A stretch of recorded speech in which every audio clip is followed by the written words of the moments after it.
7। রাজশাহীর একটি বৃদ্ধা মা বললেন, বাবা, আমার ছেলেটি বড় কৃপণ, কেবল পয়সা जमावे।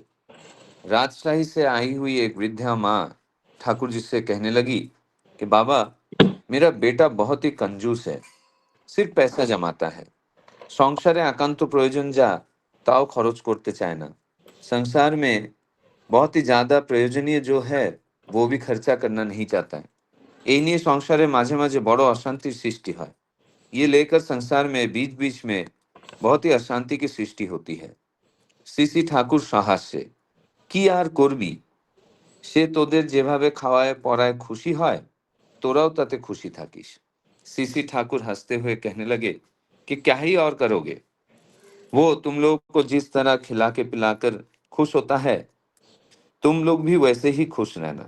वो नहीं हंगामा करिस ना, वो लेकर तुम हंगामा मत करना। তোদের খাওয়া পড়ায় কষ্ট দেয় না তো? तुम्हारे खाने पीने में कोई कष्ट तो नहीं देता है? উক্ত মা, তা দেয় না, আর আমি নিজের জন্য তো ভাবি না, কিন্তু বউ ছেলে মেয়েদের কোনো শখ শৌখিনতা पूर्ण করতে চায় না। वो माँ कहने लगी, नहीं, ऐसा कष्ट तो नहीं देता है, लेकिन मैं मेरे खुद के लिए नहीं सोचती हूँ, लेकिन उसका बीवी बच्चा इन लोगों का कोई शौक शौकीनता भी वो पूरा नहीं करना चाहता है। সিসি ঠাকুর, তা না করলো, যা হোক, জমায় যে সেও তো তোদেরই জন্য। सीसी ठाकुर ने कहा कि वो नहीं किया, लेकिन जो भी जमा रहा है वो तो तुम सभी के लिए ही। তবে বেশি কৃপণতা বা অমিত ব্যয়িতা কোনোটাই ভালো না, लेकिन ज्यादा कंजूसीपना या फिर ज्यादा खर्चालू कोई भी ठीक बात नहीं है, किंतु मात्रा मतो संचय ভালো, लेकिन मात्रा अनुसार संचय करना ही अच्छा है। বুদ্ধিমান লোক যারা, তারা ছাওয়াল পাওয়ালের জন্য টাকা ও বিষয় আশয় বাড়াবার থেকে তাদের যোগ্যতা বাড়াতে চেষ্টা করে। जो बुद्धिमान लोग होते हैं वो अपने बच्चों के लिए पैसे और विषय संपत्ति बढ़ाने से ज्यादा उनके योग्यता को बढ़ाने का चेष्टा करते हैं। চরিত্র ও যোগ্যতা যদি থাকে, তবে বাপে করে রেখে গেলেও ছেলে তা রক্ষা করতে পারে না, বরং ওই প্রাচুর্যই তার উৎসন্নে যাওয়ার কারণ হয়। चरित्र और योग्यता अगर नहीं रहा तो पिता का कितना भी क्यों ना रख के जाए, लड़का उससे रक्षा नहीं कर पाता है। उल्टा वही प्राचुर्य उसे जहन्नम का तरफ लेके जाने का कारण बन उठता है। তাই আর যা করুক আর না করুক, ছেলে মেয়েদের শিক্ষা দীক্ষার যাতে ভালো ব্যবস্থা করে সেই দিকে তুই নজর রাখবি। इसीलिए कुछ करे या ना करे, बच्चों के शिक्षा और दीक्षा अच्छी तरह हो, ये व्यवस्था करे, इस तरफ तू नजर रखना ही। তার ছেলে মেয়েদের ভালোর জন্য তুই যদি গোপনে ডেকে ভালো করে বুঝিয়ে বলিস, তাহলে খুশিই হবে। उसके बच्चों के अच्छाई के लिए अगर तुम उसे गोपनीय रूप से उसे बुलाकर समझाओगी तो उससे वो खुश ही होगा। নিজের জন্য ছেলের কাছে কিছু চাস না, अपने लिए अपने लड़के से कुछ मांगना नहीं, কিন্তু কিছু কিছু দান ধ্যান করলে যে পিতৃপুরুষের মর্যাদা বজায় থাকে ও বাড়ে, এবং তা দেখে যে ছেলেপেলেদের মানুষ হবার পক্ষে সুবিধা হয়, সে কথাটাও আস্তে আস্তে মাথায় ধরিয়ে দিতে হয়। लेकिन कुछ कुछ दान ध्यान करने पर पितृपुरुष लोगों का मर्यादा बना हुआ रहता है और बढ़ता है, और ये देखकर जो बच्चे लोग मनुष्य होने के पीछे सुविधा होता है, ये बात भी धीरे धीरे उसके मस्तिष्क में जगा देना। যার যা প্রকৃতি সে সম্বন্ধে সমালোচনা করে কোনো লাভ হয় না। जिसका जो प्रकृति है उस संबंध में समालोचना करके कोई लाभ नहीं होता है। তার মনে বা অহংকারে যথাসম্ভব আঘাত না দিয়ে मोड़ फेराता है। उसके मन को या फिर उसके अहंकार को यथासंभव आघात न पहुंचाते हुए उसका मोड़ फिरा देना चाहिए। সত্যেন্দা, আজকাল ছাত্র ও যুব সমাজের মধ্যে যে অশ্রদ্ধা, অবাধ্যতা ও उच्छृंखलता দেখা যায়, তার প্রতিকার কি? सत्येंदा ठाकुर जी से एक सवाल पूछ रहे हैं, क्या आजकल जो छात्र और युवा समाज में एक अश्रद्धा, अबाध्यता और उच्छृंखलता दिखाई दे रहा है, इसका प्रतिकार क्या है? सीसी ठाकुर, प्रतिकार খুঁজতে গেলে आगे कारण খুঁজতে হবে। प्रतिकार खोजने जाने पर पहले कारण को ढूंढना होगा। পিতামাতা, অভিভাবক ও শিক্ষকদের মধ্যে যদি শ্রেয়ের প্রতি শ্রদ্ধা, আনুগত্য ও তজ্জনিত শৃঙ্খলা না দেখে, তাহলে ছেলেপেলেদের মধ্যে সেটা আসবে कोथा থেকে? सीसी ठाकुर इस प्रश्न का उत्तर देते हुए और भी आगे बोलने लगे कि पितामाता, अभिभावक और शिक्षक के बीच में अगर श्रेय के प्रति श्रद्धा, अनुगत्य और तज्जनित श्रृंखला न देखे, तो बच्चे के अंदर वो किस तरह आएगा? আর পলিটিক্যাল, রাজনৈতিক ও সোশ্যাল, সামাজিক যত রকমের মুভমেন্ট, আন্দোলন আছে দেশে, তাতে কেবল দাবি দেওয়া ও পরের ঘাড়ে দোষ চাপাবার बुद्धि। और पॉलिटिकल यानी कि राजनीतिक और सोशल यानी कि सामाजिक जितने किस्म के मूवमेंट यानी कि आंदोलन देश में चल रहा है, वो सिर्फ मांग और दूसरों के ऊपर दोष डालने का बुद्धि है। আত্মসমালোচনা, আত্মসংগঠন ও আত্মপ্রস্তুতির কোনো মুভমেন্ট, আন্দোলন তো আমরা করি না। आत्मसमालोचना, आत्मसंगठन और आत्मप्रस्तुति के लिए कोई भी मूवमेंट यानी कि आंदोलन हम तो करते ही नहीं।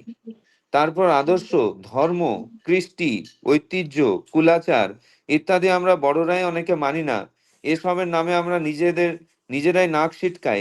এই আবহাওয়ার মধ্যে মানুষ হলে ছেলেপেলেদের ওই সব উপসর্গ তো অনিবার্য। इसके बाद आदर्श, धर्म, कृष्टि, ऐतिह्य, कुलाचार इत्यादि हम बड़े ही नहीं मानते हैं। ये सब के नाम सुनते ही हम हमारा नाक सिकुड़ते हैं। ऐसी आबहावा में मनुष्य होने पर बच्चे लोगों का तो वो सब उपसर्ग देखना अनिवार्य है। गाछेर गोड़ा केटे आगाय जल ढालले की गाछ बाँचे? झाड़ का जड़ काट देने पर उसके अग्रभाग में पानी डालने पर क्या झाड़ बचेगा? ছেলে পেলেদের দোষ দিলে কি হবে? बच्चों को दोष देने पर क्या होगा? अनेक बारीते स्त्री स्वामी के माने ना। बहुत सारे घरों में स्त्री स्वामी को नहीं मानती है। তার পেটে যে ছেলে হবে সে খুব মাতৃভক্ত হবে, পিতৃভক্ত হবে, এ আশা করেন কি করে? उसके पेट से जो बच्चा जन्म लेगा वो बहुत ज्यादा मातृभक्त होगा, पितृभक्त होगा, यह उम्मीद आप करते कैसे हैं? তাই পরিবারগুলিতে হাত দিতে হবে। इसलिए हर एक परिवार में हाथ डालना होगा। কতগুলি নীতি কথায় হবে না, कुछ नीति बातों से नहीं होगा। শ্রদ্ধা ভক্তি জাগে এমন আচার অনুষ্ঠান করতে হবে। শ্রদ্ধা और भक्ति जग उठे ऐसी कोई आचार अनुष्ठान करना होगा। এখনই আপনারা সৎসঙ্গী পরিবারগুলিতে ইষ্টভীতির সঙ্গে সঙ্গে পিতৃভীতি ও মাতৃভীতি চালিয়ে দিতে পারেন। अभी से आप सत्संगी परिवार के बीच में इष्टभीति के साथ साथ पितृभीति और मातृभीति भी जगा उठ सकते हैं। বাপের উচিত ছেলে মেয়েকে দিয়ে রোজ তাদের মাকে দেওয়ানো, মায়ের উচিত তাদের দিয়ে রোজ বাপকে দেওয়ানো। पिता का उचित है बच्चों को देकर रोज उसके माँ को दिलवाना, और माँ का उचित है रोज उन लोगों से अपने पिता को दिलवाना। যারা দীক্ষা নেয়নি সেসব পরিবারেও পিতৃভীতি, মাতৃভীতি इजीली সহজে इंट्रोड्यूस प्रवर्तन करा जाए। जो दीक्षा नहीं लिया है ऐसे परिवार में भी पितृभीति, मातृभीति इजीली बहुत ही सहज रूप से इंट्रोड्यूस यानी कि प्रवर्तन किया जा सकता है। আর শিক্ষক ও অধ্যাপকদের হওয়া চাই আদর্শপরায়ণ, और शिक्षक और अध्यापकगण को होना चाहिए आदर्शपरायण। তাদের করা, বলা ও ভাবায় মিল থাকা চাই। उनके करना, कहना और सोचना इन तीनों में मेल रहना चाहिए, তাহলে ব্যক্তিত্ব ফুটে ওঠে। इसी से व्यक्तित्व जग उठता है।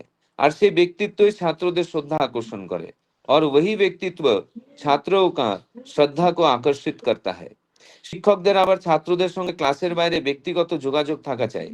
शिक्षकगण का छात्रों के साथ क्लास के बाहर भी व्यक्तिगत रूप से संबंध रहना चाहिए। শিক্ষকদের কাছে যদি স্নেহ মমতা, সহানুভূতি ও আদর্শানুপ্রেরণা পায় তাতে খুব ভালো কাজ হয়। शिक्षक के निकट से स्नेह ममता, सहानुभूति और आदर्शानुप्रेरणा अगर मिलता है, इससे भी बहुत अच्छा काम होता है। শিক্ষক ও অভিভাবকদের সঙ্গে যদি যোগাযোগ থাকে এবং একটা ছেলেকে সুগঠিত করে তোলার ব্যাপারে তারা পরস্পর যদি সহযোগিতা করেন তাহলে খুবই সুবিধা হয়।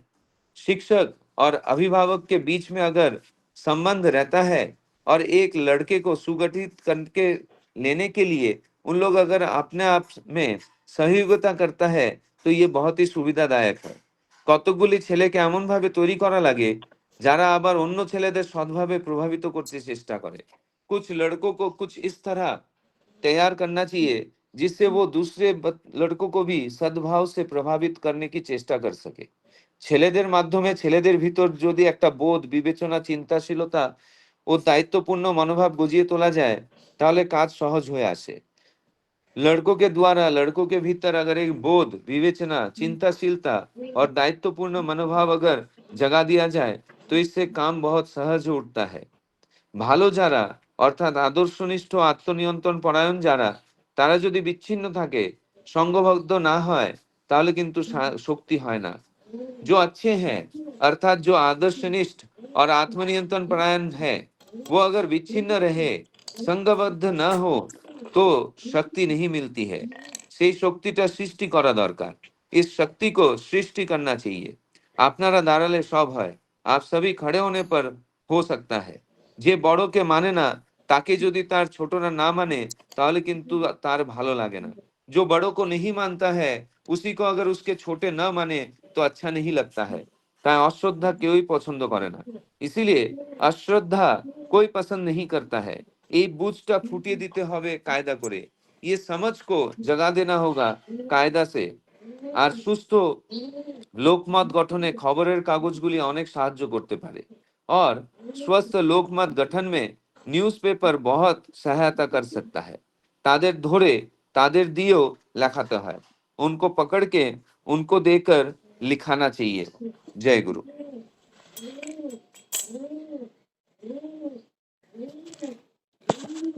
जय जय गुरु।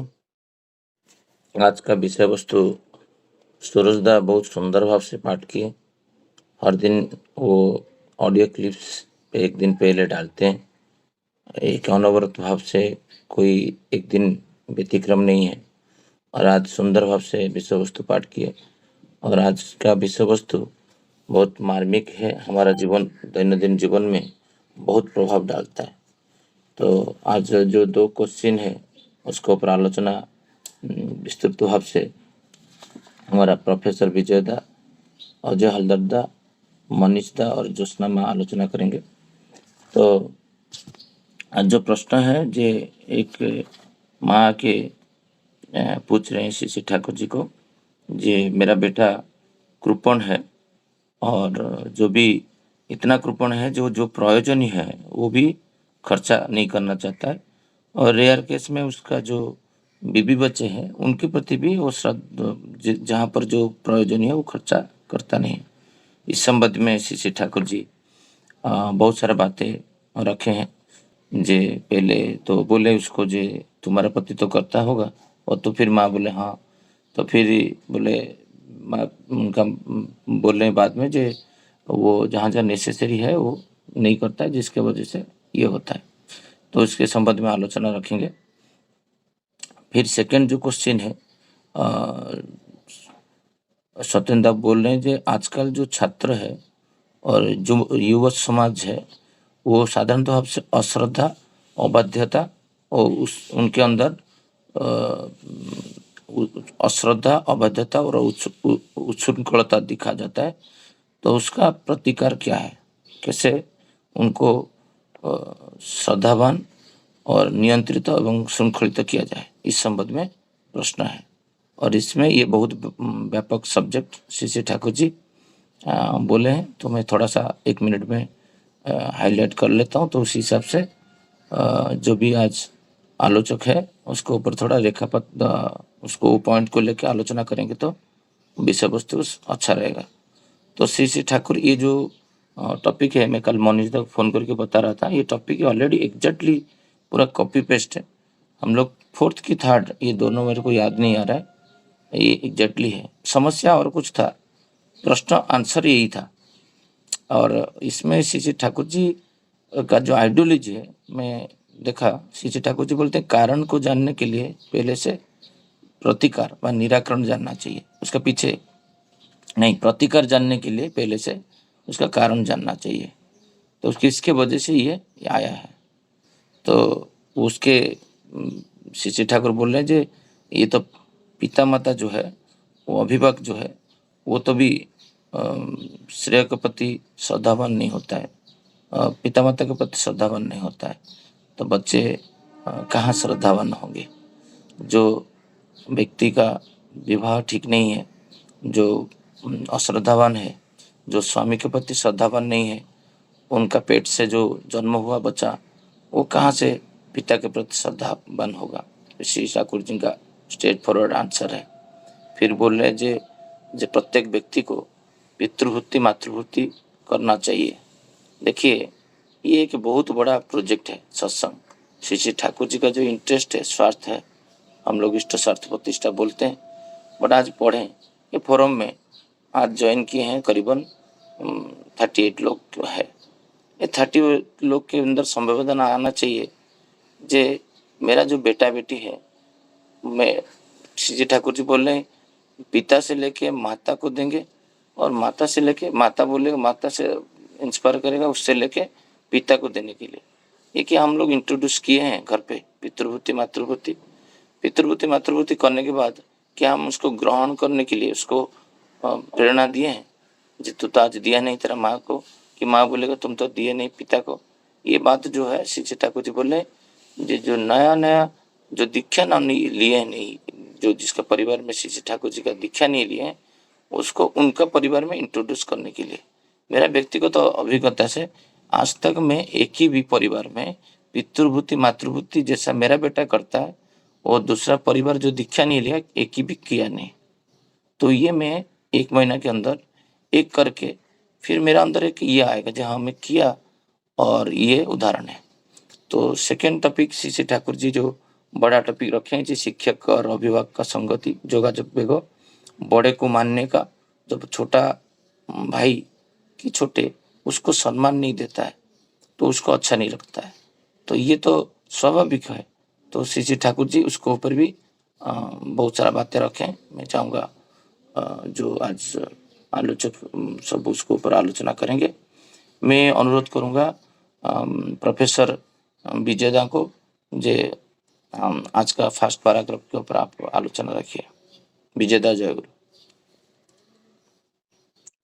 जय गुरु दादा। वंदे पुरुषोत्तम वंदे पुरुषोत्तम वंदे पुरुषोत्तम। 10 मिनट आलोचना रखेंगे।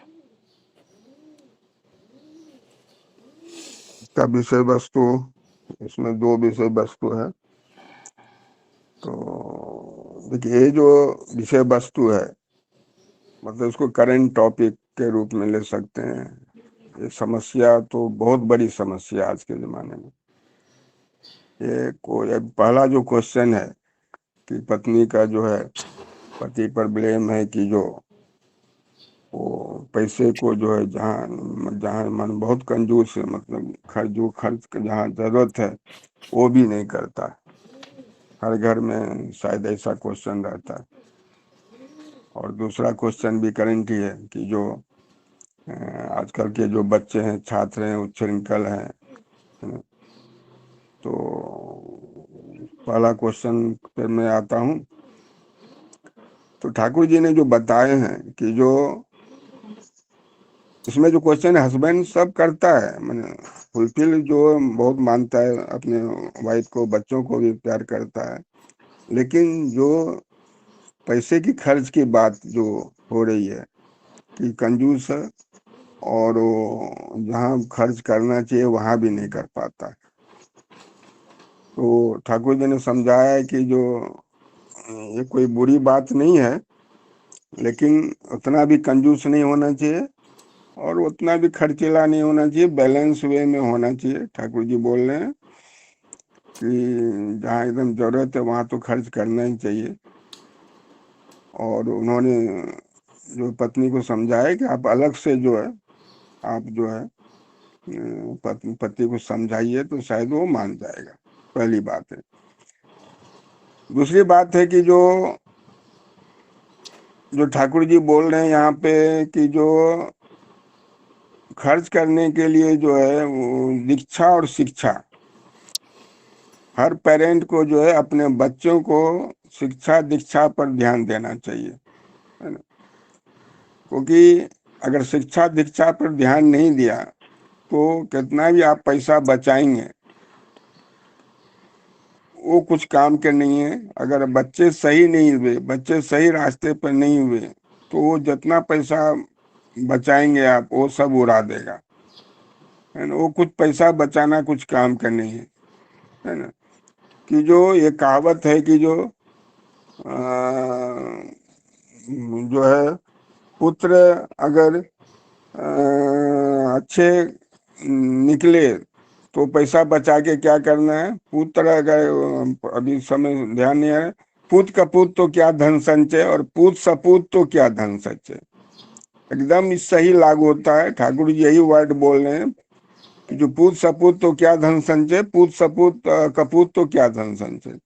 इसलिए जो अपने बच्चे के कैरेक्टर पर ध्यान देना चाहिए, शिक्षा दीक्षा पर ध्यान देना चाहिए। बहुत सारे फैमिली में पैसे बचा बचा के, और उनको फुर्सत ही नहीं है, पेरेंट को फुर्सत ही नहीं है कि बच्चे क्या कर रहे हैं उनके, वो उनकी पढ़ाई ठीक से हो रही नहीं एकदम पेरेंट को। कि आजकल के जमाने में तो ऐसे भी जो है हस्बैंड वाइफ दोनों जॉब करते हैं, और जो है बच्चे पर ध्यान ही नहीं पाता है, और पैसे वो। और बहुत सारी फैमिली में मैं यही देखता हूँ कि जो फ्लैट पर फ्लैट लिए जा रहे हैं। बहुत सारा एग्जाम्पल है आसपास मेरे समाज में कि अरे उसके पास तो 4 4 फ्लैट है, वो फ्लैट लेने के चक्कर में बस दिन रात वही ईएमआई कैलकुलेशन, कैसे फ्लैट लूं, कैसे क्या करूं, पैसा बढ़ाने के चक्कर में रहते हैं। और और देखा जाता है कि उसके बच्चे जो हैं, जो सुसंस्कृत नहीं होते हैं, माता पिता की बात तो एकदम नहीं मानते हैं, है ना।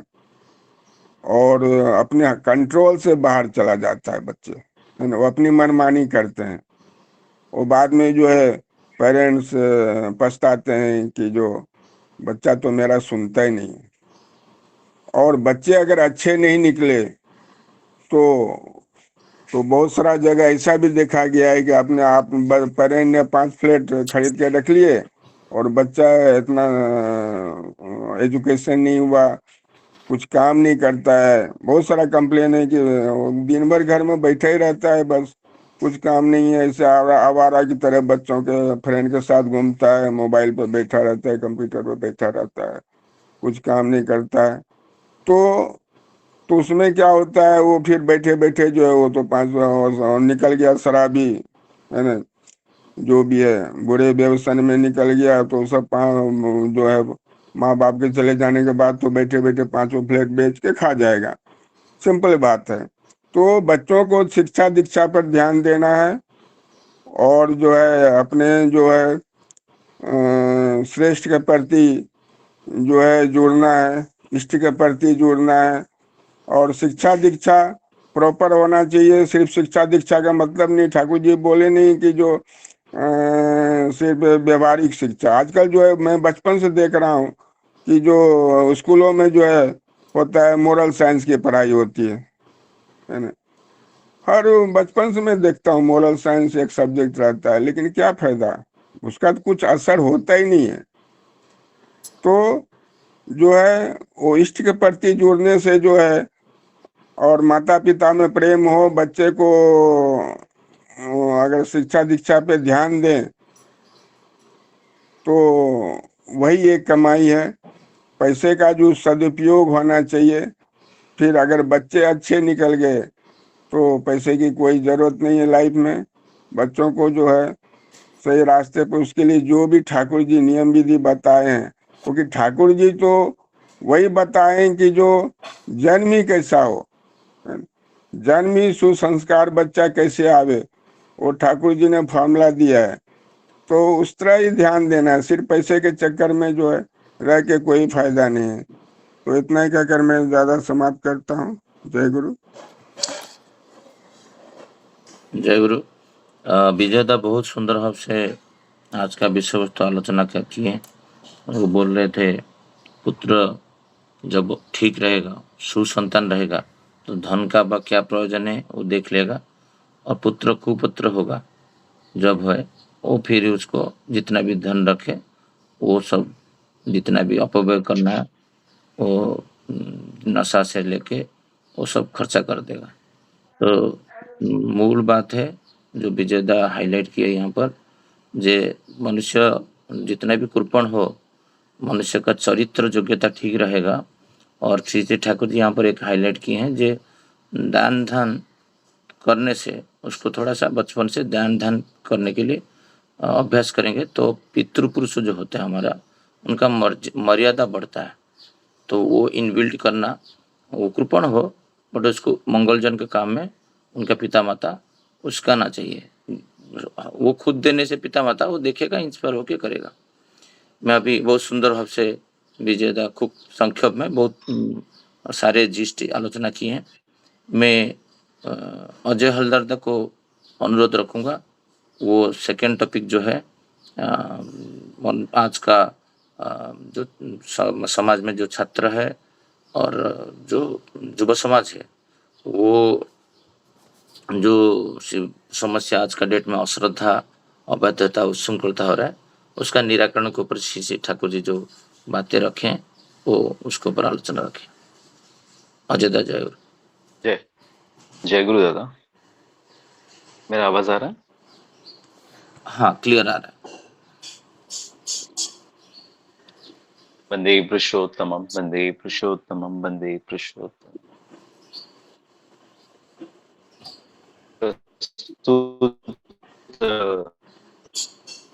प्रसंग में जो ओवरऑल दोनों जो प्रश्न है, दोनों प्रश्न को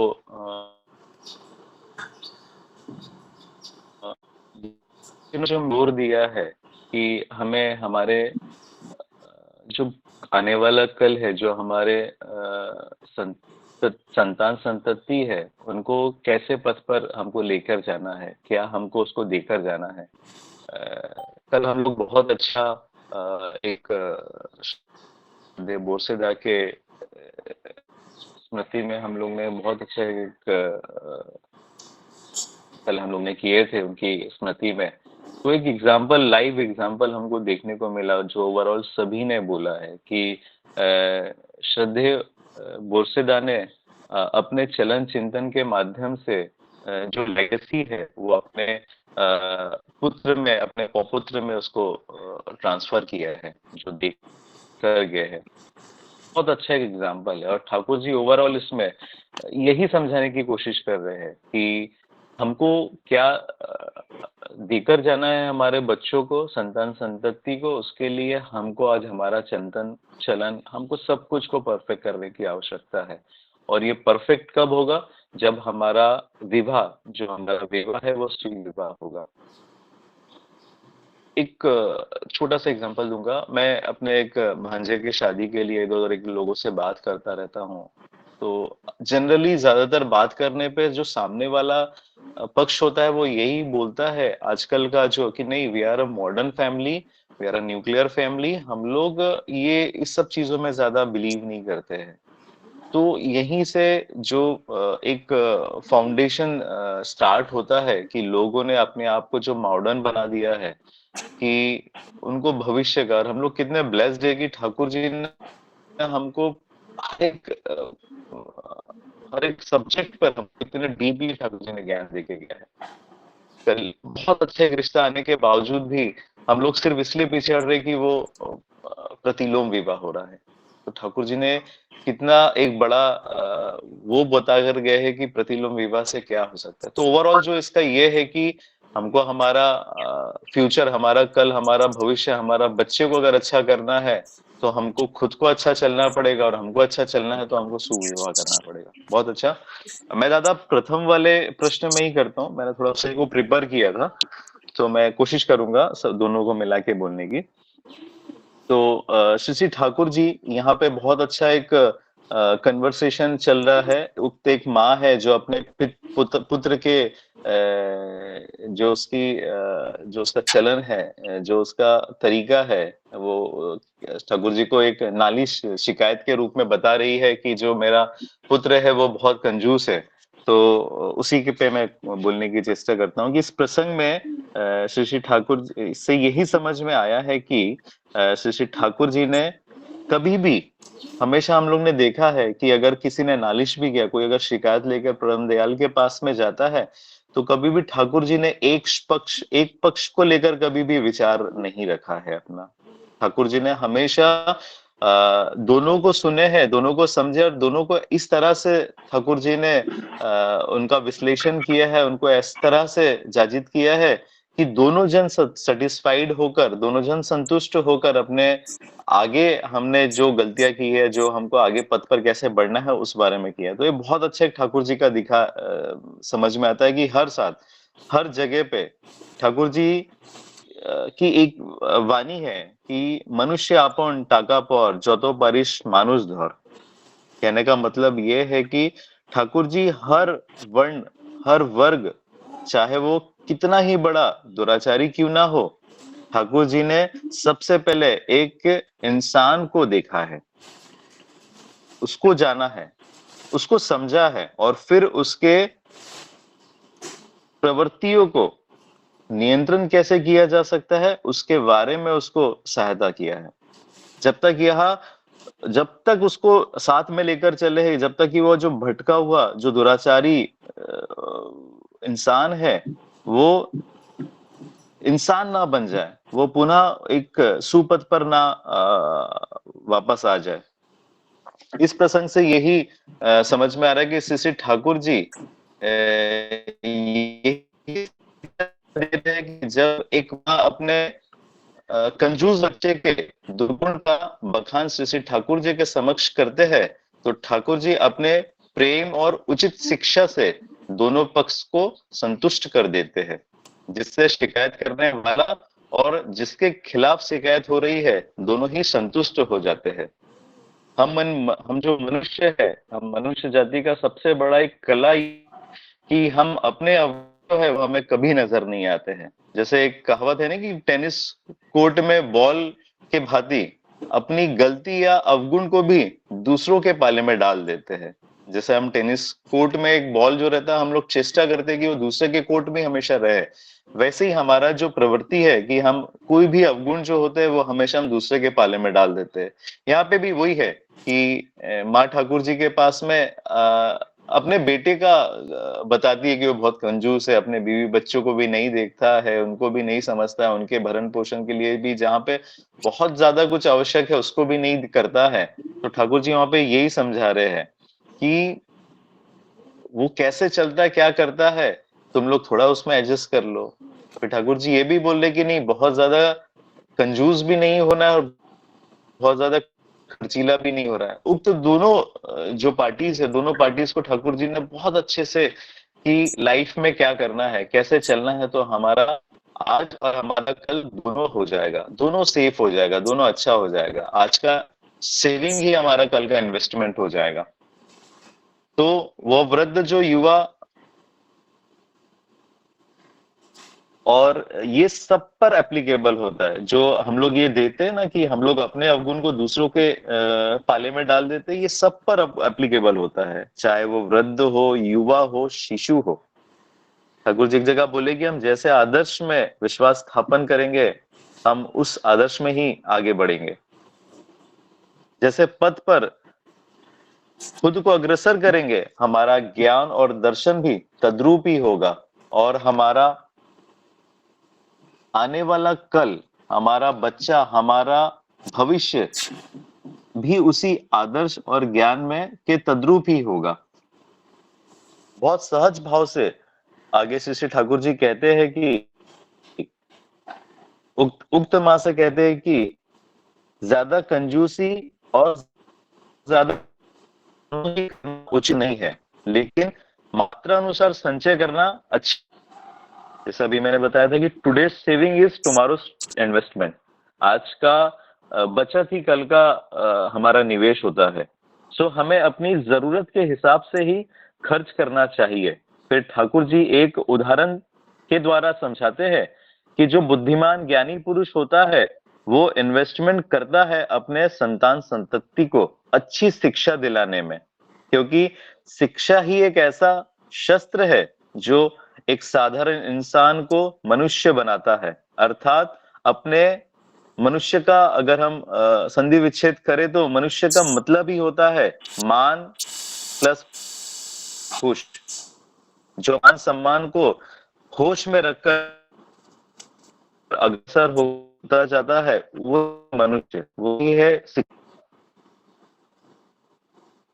हमारे इस मान और सम्मान, मान और होश को लेकर जीवन के पथ पर अग्रसर होता रहता है, चाहे जीवन में कितनी भी व्यतिक्रम रीति क्यों ना धर दबाए।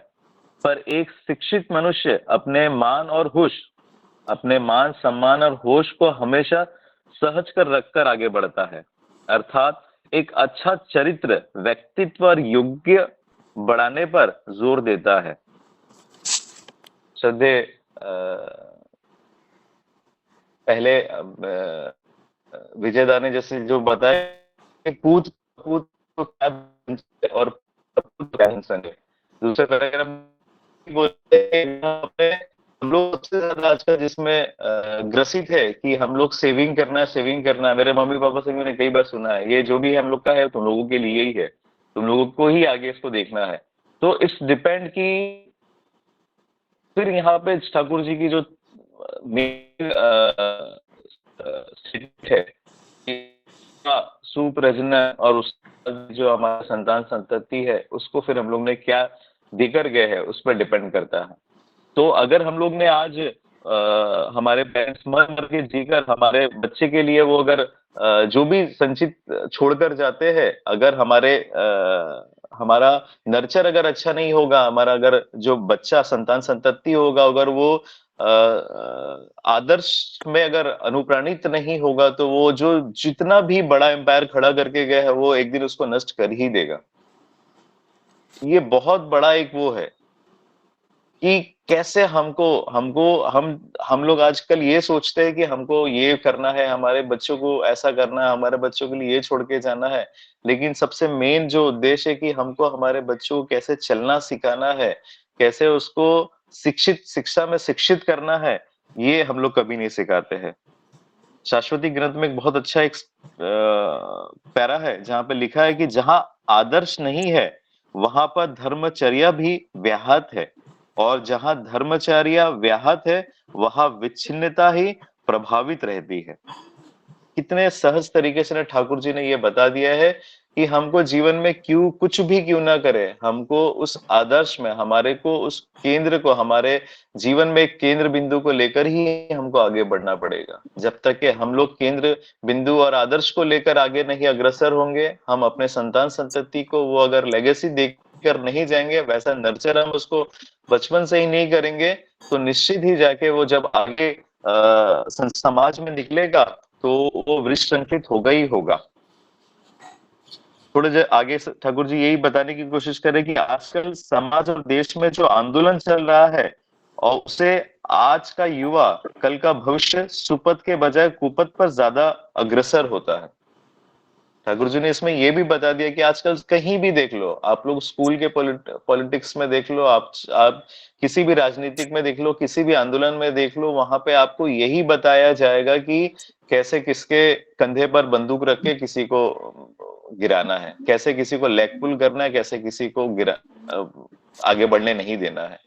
वो कभी भी ये नहीं बताएगा कि मनुष्य अपन टॉका पर जतो परिश मानुष हो, बिल्कुल इस प्रिंसिपल में नहीं चलेगा।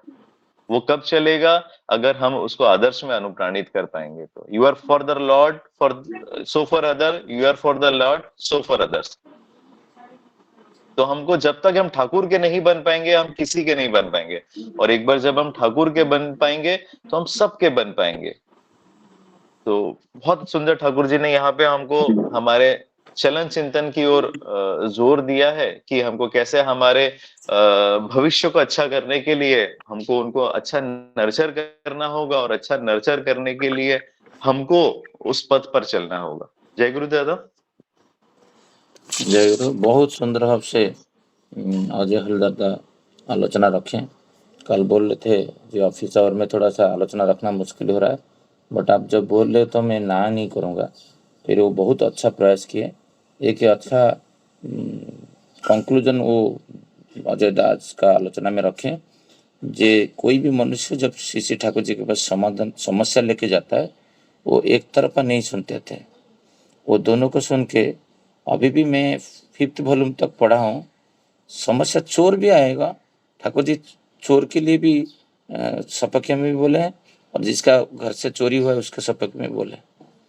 ये चोरी तुम्हारा घर से जब होता है तो तुम सावधान क्यों नहीं रहे, यहाँ पर मौजूदा वो बातें रखें जो श्री ठाकुर जी दोनों पक्षों को समाधान देते थे। तो उसका बेटा के तरफ से भी बोले और माँ की तरफ से भी बोले, मनुष्य को योग्य संपन्न करना है, जीवन में इष्ट नहीं रहेगा तो वो सेकेंड सेंटेंस जो बोले तो सब कुछ अनियंत्रित रहता है। मैं सेकेंड टॉपिक जो है जो मनुष्य कैसे श्रद्धावान बनेगा, श्रृंखलित बनेगा और आचारवान बनेगा, श्री ठाकुर जी का जो प्रतिकार दिए हैं विस्तृत भाव से मैं मनीष कलम करदा ठाकुर जी का सह प्रतिनिधिक मैं उनको अनुरोध रखूंगा, वो उसके ऊपर आलोचना करेंगे 10 मिनट। जय गुरु। वंदे पुरुषोत्तमम वंदे पुरुषोत्तमम वंदे पुरुषोत्तम। मनुष्य को श्रद्धावान वो कैसे बनेगा, ये जो बात है ठाकुर जी ने वही तो इसमें बोले कि अगर माँ पिता के अंदर वो चीज अगर नहीं है तो वो बच्चों में आएगा कैसे। अगर पेड़ का जड़ काट दिया जाए तो जो ऊपर का जो पोर्शन है, जो टहनियां है और पत्ते हैं, उसमें पानी डालने से वो पौधा क्या बचेगा। तो हम लोग जो है, जो अभी माँ पिता ऑलरेडी है और जिनके बच्चे बड़े हैं या जिनके बच्चे हैं, तो उनको ये जो ठाकुर जी सारी बात जो बोले कि हमारा जो संस्कृति है, जो ऐतिह्य है, जो वैशिष्ट्य है, तो उसको हम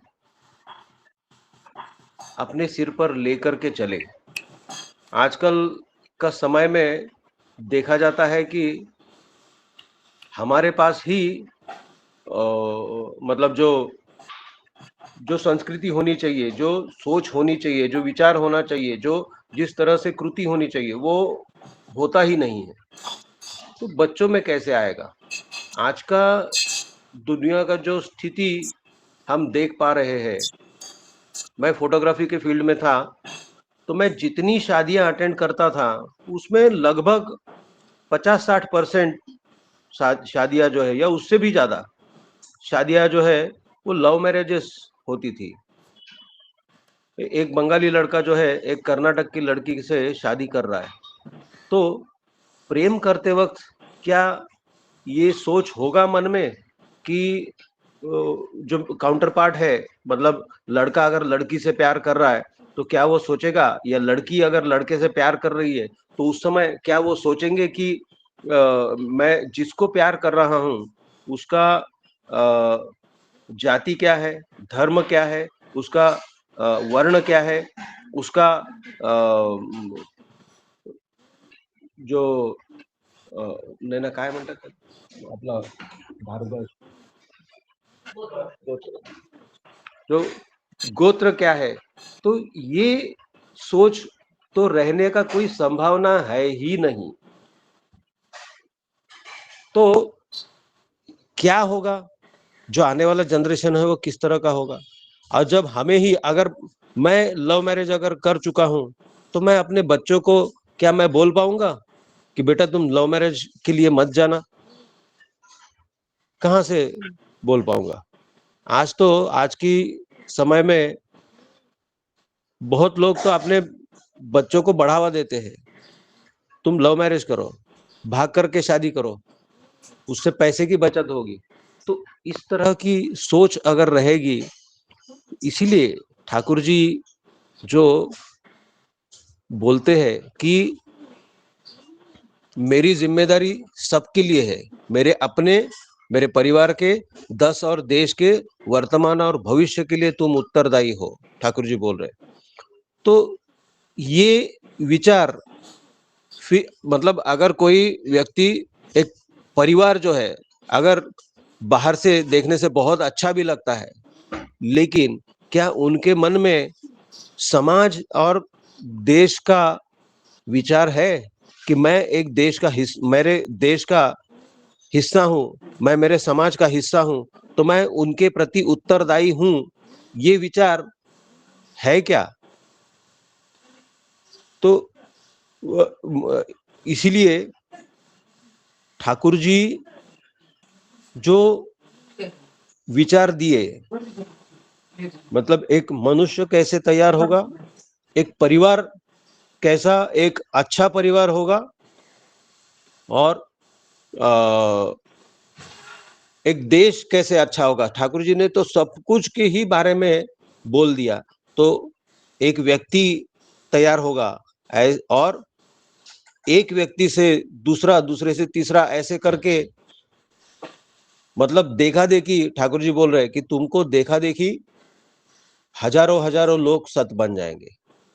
तो हमें उस तरह का जो मतलब मेरे परिवार के अंदर मुझे वो मतलब इंट्रोड्यूस करना होगा वो विचार, और उस तरह से, उस हिसाब से हमारा बर्ताव भी होगा, तभी जाकर के कुछ बदलाव आएगा। मतलब पहले मेरे अंदर बदलाव आएगा, मेरे परिवार के अंदर बदलाव आएगा, तब हमको देख करके हजारों हजारों लोग जो है वो सत बनेंगे। वो जो ट्रेडिशन है वो तो पहले तो मुझे सेट करना होगा।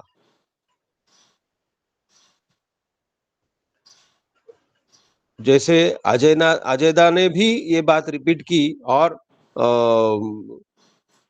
प्रोफेसर विजय कुमार दा भी ये बात बोले कि पूत सपूत तो क्यों धन साचे, पूत कपूत तो क्यों धन साचे। सूरज दा भी एक बार अपनी आलोचना में ये बात बोले थे। ये बिल्कुल सच है कि अपने बच्चों को एक जिम्मेदार व्यक्ति बनाना, यही बड़ा काम है।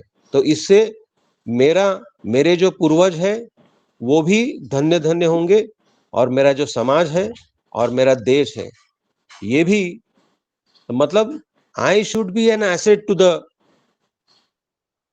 Family, to my surrounding and my country, my nation. तो उस तरह का बनने के लिए ठाकुर जी तो रास्ता पूरा दिए हैं। उस हिसाब से अगर हम चलते हैं, अपने आप को अगर उस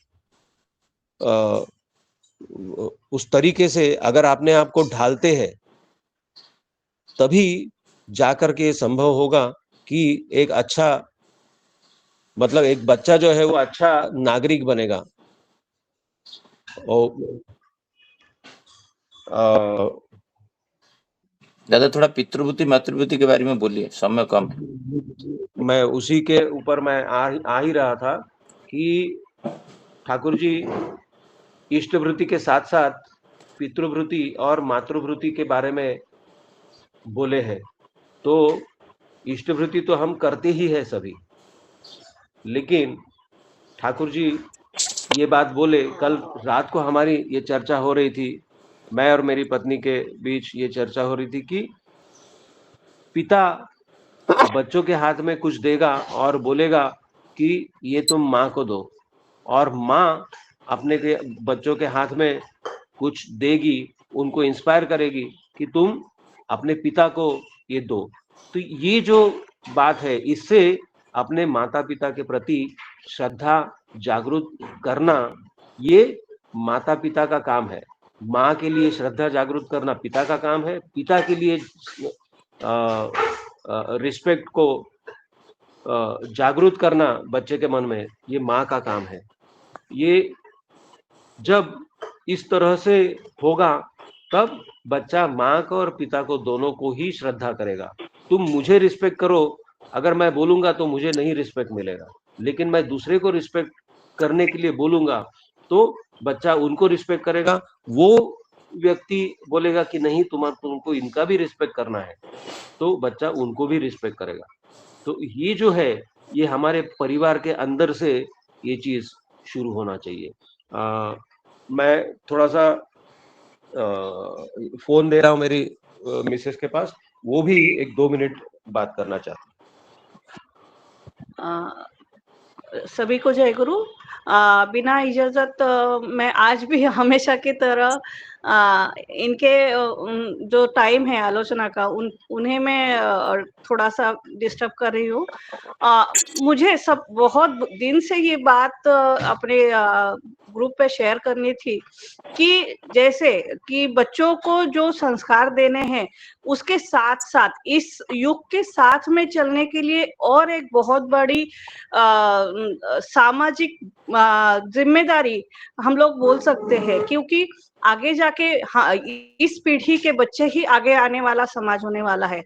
तो मैं सोच रही थी कि अभी से मेरे बच्चे अगर अपने आसपास के दोस्तों के साथ में उनको लेके चलने के लिए मैं बोल रही थी कि उनके क्लास में अगर कोई मानसिक रूप से कमजोर हो, शारीरिक रूप से कमजोर हो या फिर बौद्धिक रूप से कमजोर हो, उनकी बहुत बार ऐसे होता है क्लास में अवहेलना होती है, मतलब साथ वाले स्टूडेंट से भी और टीचर लोग भी ऐसी बात पर मतलब चिढ़ाते हैं। तो उनको अगर हम लोग साथ में लेके चले, उनको अगर हम थोड़ा सा धैर्य देंगे, मेरे बच्चों को मैं सिखाती हूँ, तो वो आगे जाके वो अपने आप पे कॉन्फिडेंस बिल्ड करेंगे। और एक मतलब थोड़ा सा वियर्ड टॉपिक है कि मैं सोच रही थी कि एक आजकल देखा जाता है कि हम लोग आसपास में जब मिक्स होते हैं तब मतलब ट्रेन में या बस वगैरह में तृतीय पंथी लोग तो सब लोग उनको देख के कॉशियस हो जाते हैं, ना उनसे लेडीज मिक्स हो पाती है और जेंट्स लोग भी मतलब कॉशियस हो जाते हैं। तो और उनको उस तरह का व्यवहार करना पड़ता है, क्यों? क्या वो बचपन से ऐसे होते हैं? तो नहीं, उनके साथ तो नाइंसाफी नेचर ने किया है, 19-20 का फर्क होता है, ज्यादा बड़ा फर्क नहीं होता। लेकिन ऐसे क्यों होता है? वो थोड़ा जर्नी हमको देखना पड़ेगा। क्यों? बचपन में तो वो लोग तो नॉर्मल ही बिहेव करते हैं, लेकिन जैसे जैसे स्कूल में जाते हैं तो वैसे वैसे तब हाँ समाज में मिक्स होना शुरू होते हैं। तो टीचर लोग वैसे बच्चों को अलग करना लगते हैं, अलग बिहेवियर मिलता है, स्कूल में बच्चों से भी अलग बिहेवियर मिलना लगता है। कभी कभी तो ऐसे बच्चों को स्कूलिंग भी नहीं नसीब हो पाती, मतलब आगे हाँ घर वाले भी उनको अलग रखते हैं, अलग मतलब वो सबसे मिलने नहीं देते हैं, वो घर वालों की तरफ से भी अवहेलना मिलती है। आगे जाके अगर बेसिक स्कूलिंग भी मिले तो कॉलेज में जाके आसपास के जो दोस्त है, साथ वाले दोस्त है, वो लोग भी बहुत चिढ़ाते हैं। तो और बहुत बार अगर नसीब से भी स्कूलिंग मिले, कॉलेज का स्टडी मिले, तब भी क्या जाके आगे जाके उनको जॉब मिल सकता है? तो नहीं, जॉब में भी ऐसे लोगों को साइड में कर दिया जाता है, प्रेफरेंस नहीं देते। तो फिर वो लोग क्या करेंगे? ऐसे ही रास्ते पे जाके भीख वगैरह मांगेंगे। तो अगर आगे जाके कभी उनको मेडिकल इमरजेंसी हुई तो क्या वो अच्छी ट्रीटमेंट ले सकते हैं क्या? क्योंकि रास्ते पे भीख मांगते हैं तो प्राइवेट हॉस्पिटल की ट्रीटमेंट तो बेयर नहीं कर सकते, और गवर्नमेंट हॉस्पिटल में फिर उनको भगा देते हैं कि नहीं, यहाँ खड़े नहीं रहना, यहाँ पर आना नहीं। मतलब वो लोग करेंगे तो क्या करेंगे? सिर्फ ये मैं एक एग्जाम्पल दे रही हूँ कि हम लोगों को इतना सेंसिटिव होके सोचना पड़ेगा कि मैं आगे जाके मेरे बच्चे सबके साथ में मिक्स होते वक्त ये भेदभाव ना रखे। बहुत बार ऐसे होता है कि लड़कियों के साथ भी मिक्स होते वक्त उनकी तरफ देखने का नजरिया अलग होता है, लेकिन मेरे बच्चों के साथ में बहुत बार ऐसे होता है कि मेरा बीच वाला लड़का बोलता है कि उसके साथ के दोस्त बोलते हैं कि क्या रे, हम ये लड़कियों के साथ बात करना चाहते हैं तो वो कभी हमसे बात नहीं करते, तुमसे कैसे बात करते हैं? क्योंकि लड़कियों की भी वो सेंस होता है कि हमको किसकी साथ में सेफ फील करना है। हमारे बच्चों में उतना सेंसिबिलिटी है कि किसके साथ कैसा व्यवहार करना है, किसके साथ नहीं। ये सारा ये मैंने बचपन से ही, मतलब हमारे घर में वातावरण वैसा है कि ये सारा चीज आता ही नहीं है। और ज्यादा टाइम नहीं लूंगी मैं। धन्यवाद।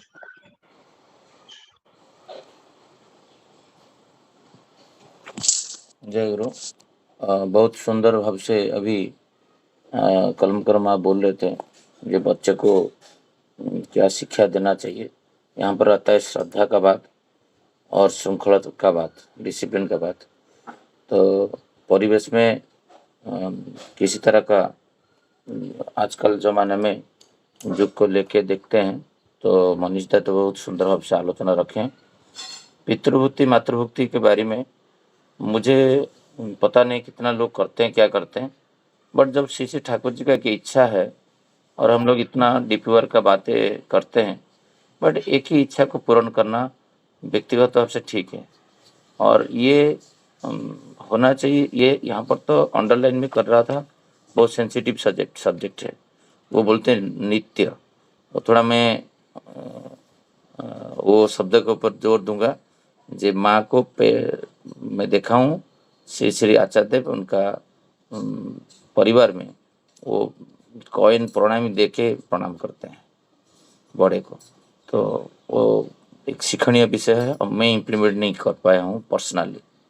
जो ठाकुर जी का आइडियोलॉजी है वो मैं दिनचर्या में नहीं ला पाया, तो मैं प्रयास करूंगा इसको इम्प्लीमेंट करने के लिए। और जिस दिन पितृभूति मातृभूति होता है उस दिन मैं पैसा दे के, कुछ दिन हुआ है, कितना 3-4 महीना हुआ, ज़्यादा भी नहीं हुआ, ये पढ़ने के बाद मैं इम्प्लीमेंट किया।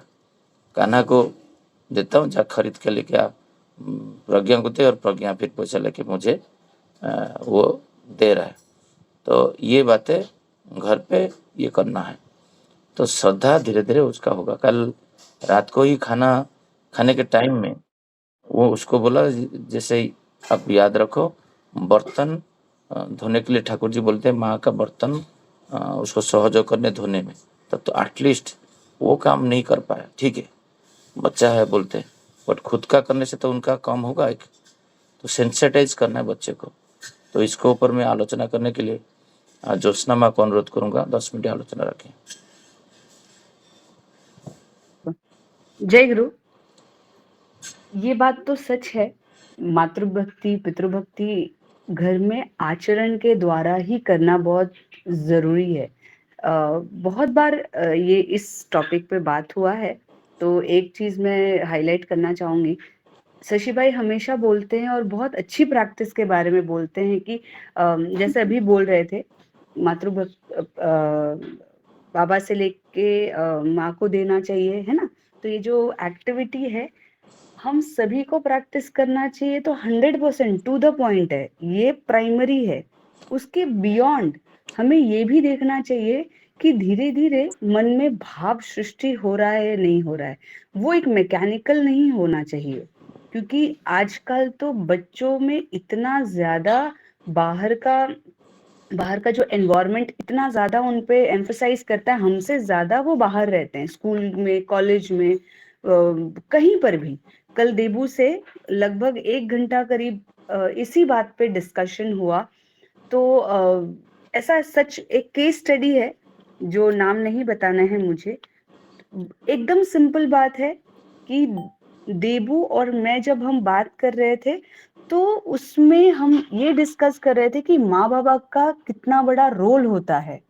वो अपने बच्चों को संस्कार दे रहे हैं, सब अच्छा कर रहे हैं, हठात करके कोई एक रीजन के वजह से हठात करके कुछ विच्छिन्न घर में आता है, बच्चे के ऊपर कितना बड़ा असर होता है और बच्चा डिवास्टेटेड हो जाता है और बच्चे के मन में थॉट प्रोसेस में एकदम डेंजरसली हो जाता है। मतलब इतने साल से जो प्रैक्टिस था वो मैकेनिकल प्रैक्टिस था क्या, वो आडंबर था क्या, दिखावा था क्या। इवन जो पेरेंट्स फॉलो भी कर रहे हैं पर बच्चे उसको मैकेनिकल वे में लेके चरित्र में नहीं ला रहे हैं। कल ऐसे ही बातों बातों में हुआ कि बहुत सारे बच्चे हैं जो देवघर भी जाते हैं या माँ बाबा के साथ जाते हैं, यंग बच्चे, कॉलेज गोइंग बच्चे, पर उनके वाक्य भाषा व्यवहार आचरण में ठाकुर जी उतरे नहीं है। सादा कपड़ा पहन लिया और आपका बॉडी लैंग्वेज अलग दिख रहा है। आप मम्मी और पापा बहुत खुशी से कह रहे हैं कि हमारा बच्चा 6-6 महीने में या 1 साल में देवघर जाता है या 15 दिन रहकर आता है, जो भी है, पर वो बच्चे को देखने से, उससे 2 मिनट बात करने से वो भाव नहीं आता है कि बच्चे ने वो सारी बातें अपने चरित्र में उतारी है या नहीं है, जो माँ-बाप कोशिश कर रहे हैं, जो बच्चे को वहां पर भेज के वो ट्रेनिंग लेने की कोशिश कर रहे हैं। कल एक सिंपल बात पे देबू से बात हो रहा था, वो मैं यहाँ पे हाईलाइट करूंगी कि पूजनीय अबिंदा कितने सुंदर भाव से सबसे व्यवहार करते हैं, अपने आचरण में वो दिखाते हैं। जब वो हम उम्र के बच्चों के साथ रहते हैं तो वो एक टाइम वो वहां पर गेम खेलते हैं, फुटबॉल खेलते हैं, गाड़ी चलाते हैं। ये ये अलग व्यक्तित्व है जो पर्सनल लाइफ में काउंट होगा, ठीक है। अब वही अबिंदा जब लोगों को संबोधित करते हैं तो उनके अंदर का जो व्यवहार है वही खेलने वाला व्यवहार भी है, वही गाड़ी चलाने वाला व्यवहार भी है, पर उनको वो कैसे सुंदर भाव से प्रेजेंट करते हैं कि लाखों लाखों लोग उनको आके प्रणाम करते हैं और गाइडेंस लेते हैं, अपने बच्चे के बारे में गाइडेंस लेते हैं। ये जो बच्चा खड़ा है वो भी व्यक्तित्व देख रहा है और गेम खेल रहे हैं वो भी व्यक्तित्व देख रहा है, पर बच्चा अपने व्यवहार के अनुसार एकदम शॉर्टकट, बोलते हैं ना बच्चे शॉर्टकट जल्दी सीख लेते हैं, वो वही सीखते हैं कि अबिंदा वैसे करते तो मैं भी वैसे करूंगा। आपको अबिंदा सब चीज सिखा रहे हैं, सभी कुछ सिखा रहे हैं, तो आप एक ही एलिमेंट क्यों ले रहे हो? आप सारे एलिमेंट्स लो। कितना सुंदर वो डीपी का काम करके नेतृत्व कर रहे हैं, यंग मास को संबोधित करके उनको उद्बुद्ध करके सब जगह भेज रहे हैं। क्या मेरा दायित्व तो नहीं है कि वो जैसे डीपी वर्क में आचरण करके दिखा रहे वैसे मुझे भी करना है? तो मैं सिर्फ क्राउड में ऐसे बीच में खड़ा रह रहा हूँ और किसी के घर में हम गए हैं और डीपी का अच्छे से आलोचना चल रहा है, कोई ऋत्विक दादा या कोई भी अनुभवी कर्मी जो आलोचना कर रहे हैं और मैं नीचे माथा करके मुस्कुरा रही हूँ या मुस्कुरा रहा हूँ, दोनों जेंडर के लिए, तो मेरा देवघर जाना व्यर्थ हो गया, मेरा इतना दिनों का साधना व्यर्थ हो गया, मेरा अबिंदा का संग किया हुआ व्यर्थ हो गया। उसमें मैं कैसे योगदान दे सकूं? मेरा चप्पल रखने से लेके घर के अंदर बैठने से लेके उनके बातों को सुनने से लेके मेरा बॉडी लैंग्वेज से लेके यही सब तो पूजनीय अबिंदा सिखा रहे, यही तो सब तो आचार्य देव हमें सिखाना चाहते हैं, पर हम क्या सीख रहे हैं?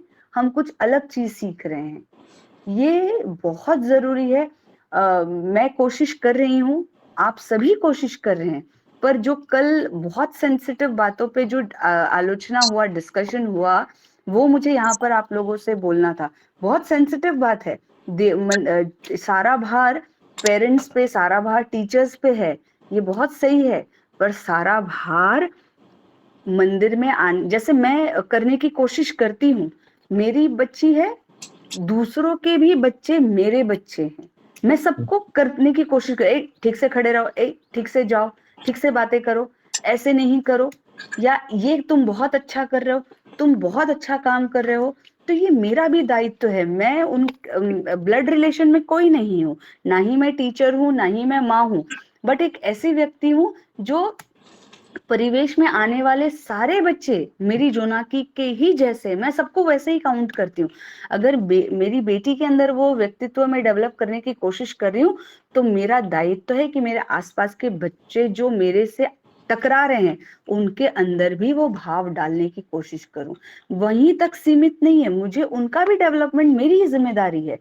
क्या क्या होगा कि जोनाकी के अंदर एक छोटा सा एक अच्छा गुण हो गया, पर बाकी बच्चों में नहीं आए, जब भी जोनाकी उनसे मिलेगी तो वो भाव सीख नहीं पाएगी और अपना भाव उन तक बता नहीं पाएगी, तो क्या होगा? नल एंड वॉइड होगा, अच्छा चीज सीखा व्यर्थ हो जाएगा।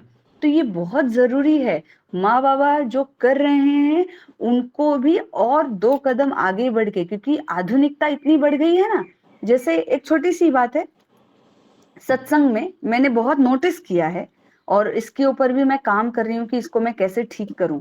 सत्संग में बच्चे बैठे हैं, अच्छा इतने साल से हम माँ बाबा बहुत एम्फोर्स कर रहे थे कि बच्चों को सत्संग में बैठना है, सत्संग में बैठना है, तो चलो बच्चों ने वो डर के या मैकेनिकल वे में या भाव से, कोई भी हो सकता है, भाव भी हो सकता है, बैठे हैं, अब सत्संग हो रहा है, कोई माँ या दादा गाना गा रहे, भजन या कीर्तन कर रहे हैं, सुर ताल थोड़ा सा मिस हुआ, अचानक से बच्चे एक दूसरे को देख के मुस्कुरा रहे हैं, या टीजिंग वाले बिहेवियर में है, या कोई आलोचना करने के लिए खड़ा हुआ है, कोई भी हो सकता है, अच्छा कर रहा है या बुरा कर रहा है, अच्छे के लिए कोई प्रतिक्रिया नहीं है, बुरे के लिए तुरंत वो मुस्कुराहट है, इसका मतलब बच्चे के मन में वो भाव, वो बच्चे ने कहीं तो वो एक्टिविटी देखी है, हम बड़ों से ही देखी होगी, मुझसे ही सीखा होगा, तो ये हम सभी को, उसको हमको डांट के नहीं, वो मुझे सोचना चाहिए कि ये मेरे बिहेवियर में बच्चे ने कहीं तो सीखा होगा, हम बड़ों को उसको क्या करना चाहिए, ठीक करना चाहिए। ठीक है, मैं तो हमेशा जुनाकी को कहती हूँ कि कीर्तन करना, भजन करना, ये बहुत बड़े गट्स की बात है। आप जब जाके बात अकेले सोलो में गा रहे हो, मिस्टेक हो ही सकता है, आप जब माइक पे बोल रहे हो, मिस्टेक हो ही सकता है, आप खुद को वहां पे खड़े रह के कोशिश करो, तब मुस्कुराना कितना डिफिकल्ट है, ये प्यार से बातों बातों में बताएंगे, तब बच्चा मुस्कुराएगा नहीं। तो ये छोटी छोटी बातें हैं माँ बाबा के प्रति, हम तो बहुत सारी बातें सुन रहे हैं, अब आ गया है प्रैक्टिकल में उसको लाना।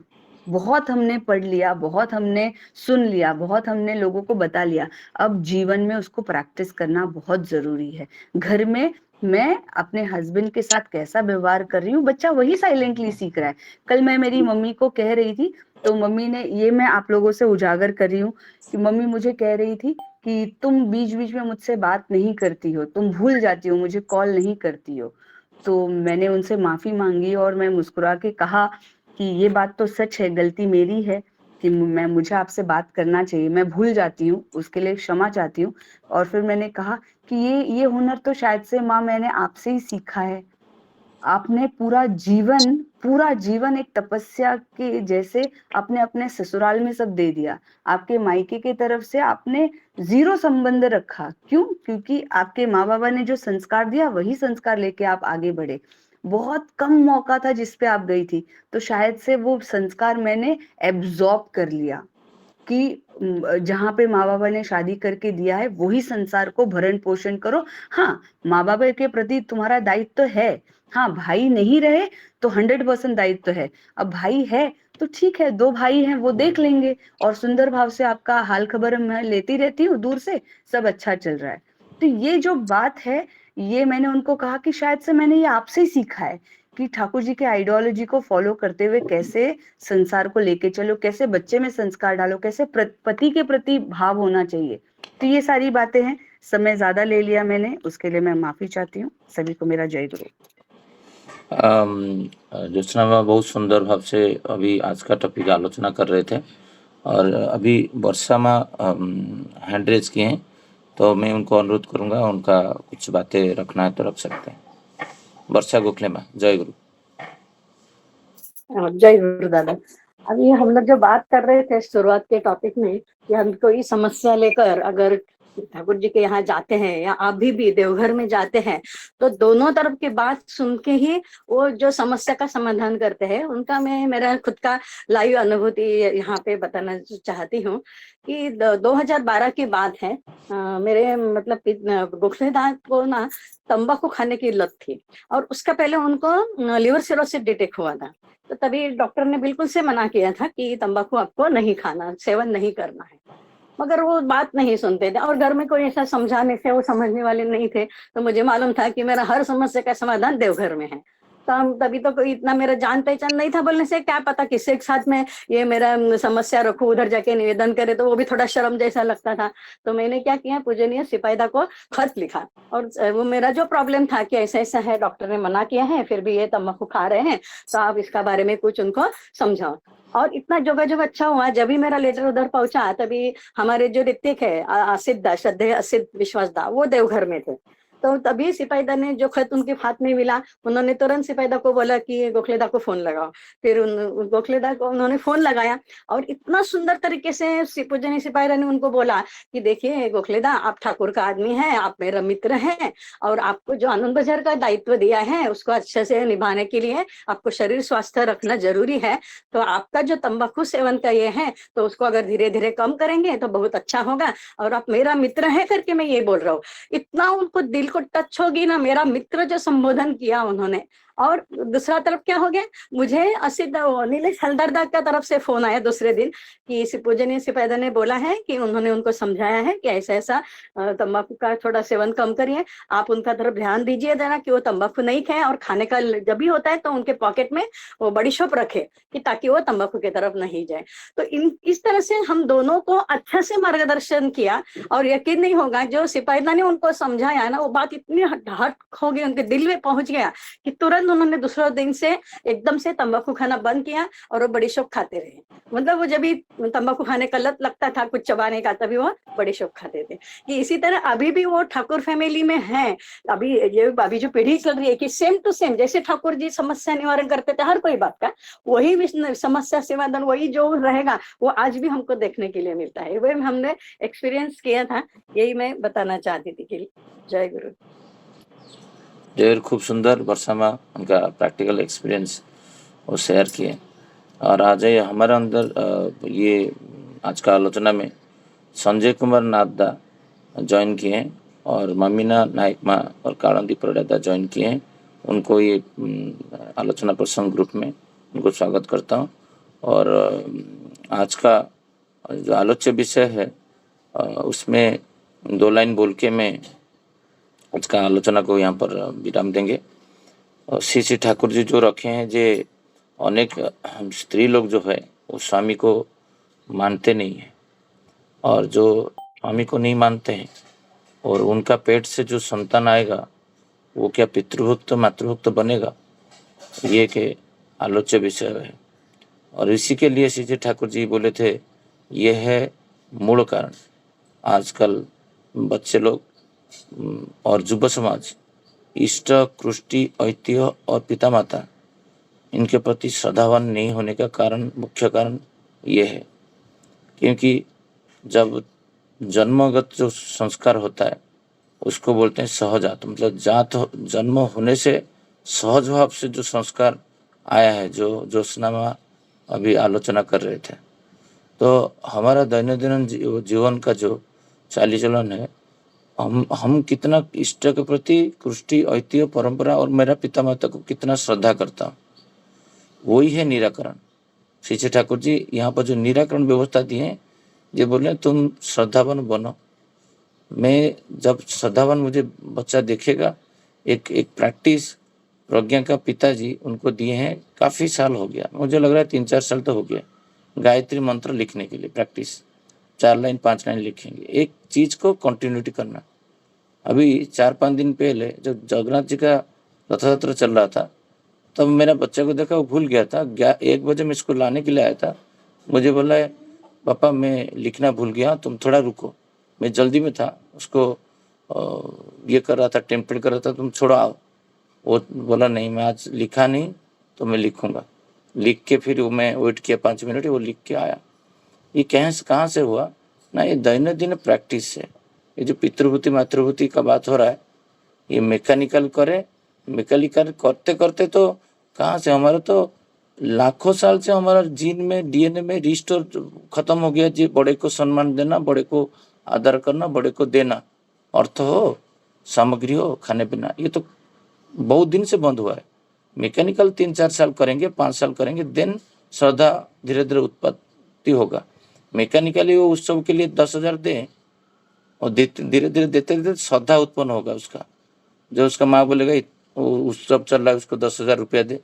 वो वहाँ पर मंदिर, कल मेरा जो बचपन का शिक्षक है सुभाष सर, वो उनके साथ में, मेरा टीचर के साथ मैं बात कर रहा था। मुझे मतलब 5th स्टैंडर्ड तक पढ़ाए हैं, पहले चाटशाली था, स्कूल नहीं था।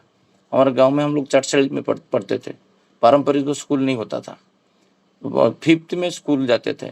1st to 4th जो होता है वो हम एक किसी का गुरु का घर पे जाके पढ़ते, स्कूल में नहीं पढ़ते थे। तो वो बोले जे गांव में सारे लोग बोले जे आप शशिकांत को बोलोगे तो वो गांव का मंदिर के लिए कुछ देगा।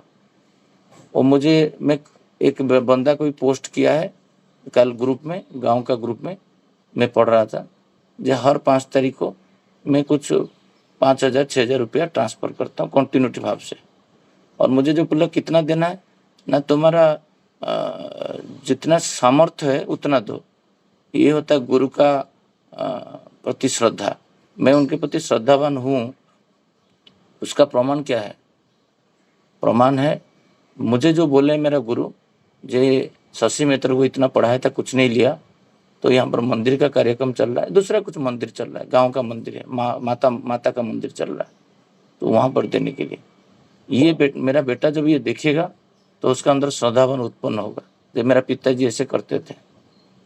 तो यहाँ पर बोलने का है पितृवृत्ति मातृवृत्ति के ऊपर श्री ठाकुर जी इतना जोर दिए हैं।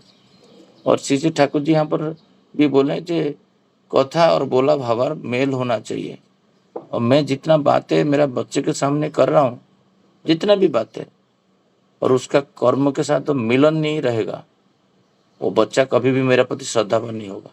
अभी तो कुछ दिन पहले हमको टॉन्ट कर रहा था कहना दोनों को, जो तुम प्रत्येक लोग को बोलते हो ईश्वर के प्रति अर्थ कुछ ना कुछ करके उसको अर्थ का आकर्षित करके लेके वो कार्यक्रम में लगा देता हूँ। मुझको वही समझा रहा था, ये कौशल सीखना चाहिए जे ईश्वर के प्रति और पिता माता के प्रति कुछ भी करो, खड़ा बड़ा कौशल जितना भी कर लो, उसका पिता माता के प्रति तुम कुछ भी करके, भले तुम्हारा कार्यक्रम गलत हो, बट उसका पिता के प्रति और माता के प्रति और इष्ट के प्रति श्रद्धावान हो रहा है, देना का भाव उत्पन्न हो रहा है। तो एक व्यक्ति को प्रज्ञा ऐसा जाजन कुछ किया था, वो परसों जब आया मंदिर में आके पॉकेट में डाल के पैसा 3,000 रुपया चला गया, बोला मेरा घर पे बोलना मत, घर पे गुस्सा हो जाएंगे। क्योंकि घर पे पिता माता का जो आदत है ना, पुत्र कोई 2,000 रुपया 1,000 रुपया कोई धार्मिक अनुष्ठान में देगा तो पिता माता आजकल भयंकर झगड़ा करते हैं। वो बोला मेरा पिता माता को पता चलेगा तो मेरे घर पे नहीं रखने देंगे। एस्टेब्लिश्ड मैन है, एस्टेब्लिश्ड पुलिस, मेरा 3 गुना वो रोजगार करता है मेरा। मैं बोल रहा हूँ वो व्यक्ति 2,000 दे रहा है, बोला मेरा नाम झूठ नाम सरनेम डालो। क्यों हुआ है ऐसा? तो उसका मूल जड़ कारण श्री ठाकुर जी बोलते पिता माता। जे पुत्र और युवा समाज आज नष्ट हुआ है, उसका 3 मेरुदंड है, पिता माता अभिभावक और शिक्षक है, 4 लोग को ठाकुर जी परिवेश 6 यहाँ पर बोले हैं दाई है। तो एग्जाम है, बच्चे को रथ यात्रा में शामिल नहीं करूँ, एग्जाम है वो कोई यज्ञ जगत में नहीं करूँ, एग्जाम है मैं पूरा डिटैच कर देता हूँ सोशल वर्क से मेरा बच्चे को। अभी जो कॉलम कर महा आलोचना कर रहे थे, जो एक जो पुरुष स्त्री के बारे में मिडिल वाला चीज बोल रहे थे, ट्रांसजेंडर के बारे में, डोर जब भी कोई भिखारी भिक्षा मांगता है, मैं हो सकता है बीजी में डोर नहीं खोलता हूँ, बट सेम चीज कॉलम कर माँ जो बोले, कुछ दिन पहले मैं माइंडसेट चेंज किया, उनके लिए ग्लास डाउन करता हूँ रेस्पेक्ट के लिए। एक जगह में मेरे पास पैसा नहीं था, 500 रुपीज था, और मैं माइंड में मेंटली आया मैं इनको कुछ दूं, बट दूंगा तो वो लोग साधारण रूप से लेके चले जाते हैं। मैं इनको आराम से प्यार से बोला, मैं बोले 500 दे रहा हूँ, तुम 100 रुपया रखो, मुझे देना चाहिए था 40 रुपया कि 30 रुपया, बट उसको 30 रुपया तुम्हारे पास चेंज नहीं है तो 100 रुपीज रखो और 400 रुपीज मुझे रिटर्न करो। ये भाव जो मेरा साइड सीट में मेरा बेटा बैठा है वो देखेगा, जो जिसको लोग घृणा करते हैं, मेरा पिताजी सिग्नल में बैठ के उनके प्रति कैसे व्यवहार कर रहा है, ग्लास खोल रहा है, पैसा दे रहा है, उनको प्रेम कर रहा है। उत्सव के लिए निमंत्रण भी किया हूँ मैं, वो उत्सव में भी आए थे, उत्सव में निमंत्रण किया, रास्ता में वो व्यक्ति मैं सिडको उत्सव में उनको देखा, जो देख के मैं आनंदित हुआ। कभी उनको गले में लगाया हुआ, क्योंकि घृणा भाव रहता है, उस दिन मैं उनको गला में लगाया और फोटो भी खींचा। तो अभी कलमकर माँ जो बोले थे, ये माइंडसेट है, मेरा अंदर भी था घृण्य भाव, विद्वेष भाव, धीरे धीरे मैं चेंज किया। अभी देखा धीरे धीरे मेरा बेटा के अंदर वो भाव उत्पन्न हो रहा है, क्योंकि हमसे तो वो सीखेंगे। जैसे हम लोग नाक ऐसे ऊपर करके गुणाभाव उत्पन्न करेंगे तो बेटा भी करेगा। तो ये इतना बोल के आज का आलोचना को यहीं पे विराम देता हूँ। सबको जय गुरु।